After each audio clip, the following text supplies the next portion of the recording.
Okay, that's what it is. So now let us begin to consider the circles now for the businessman. So this is what I have come to term as the second order ikigai. Now you see that a few things have changed. All right. So in between what you love and what you're good at, now you have talent. Okay. Now so you love something, you were good at it. It means that you're talented at it. Okay. Now you're good at something, you could be paid for it. Now you have a skill. Okay. You have a skill. Now you could be paid for it and the world needs it. Now you have for you a business.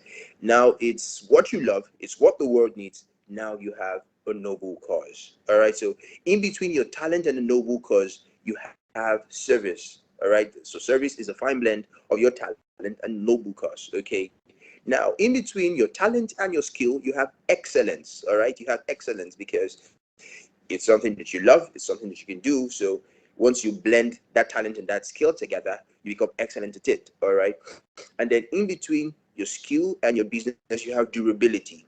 All right. Because you're able to, from the money that you're getting, all right, people are paying you for it, you're building a system around it, you're able to create some sense of sustainability. And then in between the business and the noble cause, you have fulfillment. Okay. Because here you are making money and it's like you're solving a global problem.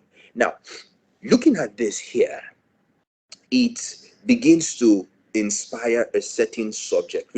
Remember, we're trying to see how that the businessman and his business can come to a certain pedestal where they have achieved some form of longevity.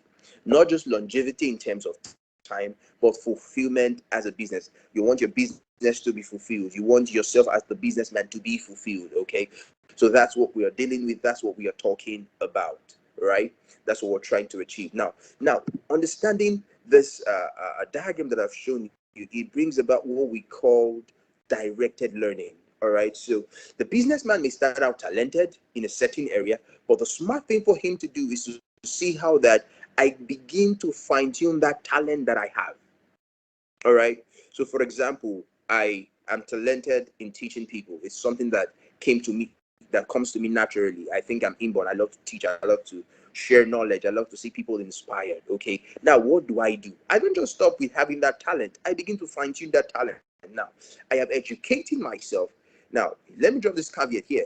Don't think because you have gone to the four walls of a university, you are an educated person. Don't make that assumption. Don't think because you have gone to you went through secondary school, you went to the university, now you are educated. No, you might have a lot of information in your head, but you might not be educated as a person. Two different things, because education, you must understand, is your ability to educe knowledge, meaning you are able to create value with the knowledge that you have. That's why you see a lot of young Nigerian adults roaming the streets trying to get a job, and that's fine. It's not bad. But on the other hand, they seem handicapped because they cannot do something for themselves by themselves.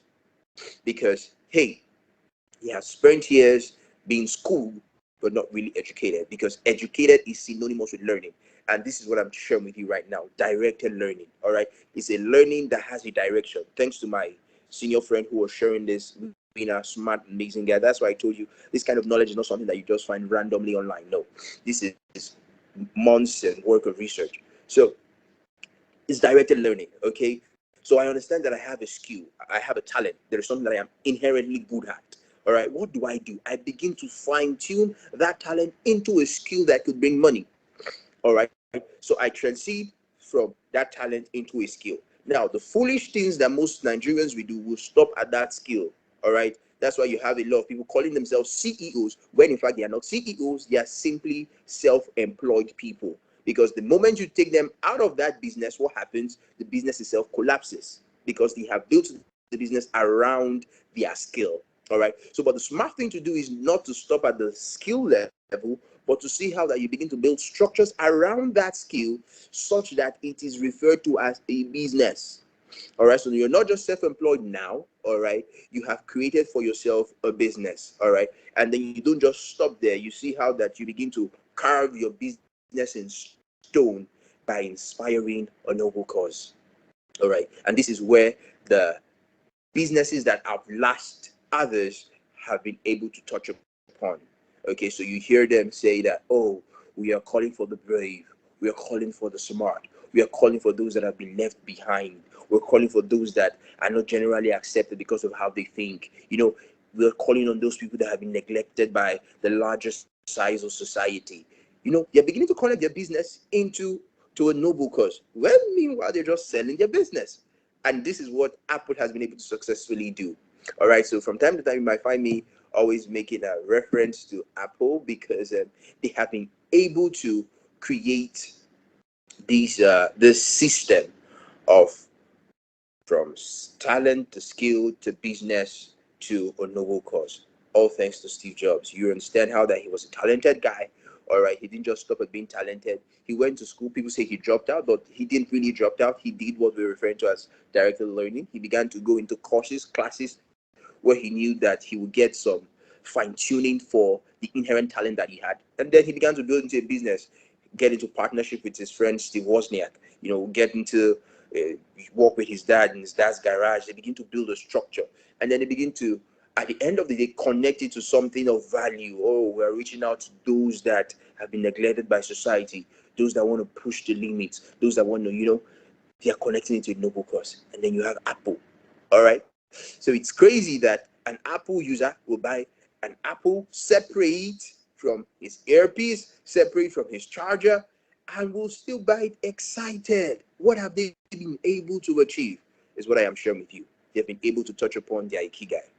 And if you want to check it, you will find out that go check the life of Steve Jobs. He was someone that paid attention to concepts like this. And I'm very, very certain that he must have employed some of them in running his business. All right. A moment, please.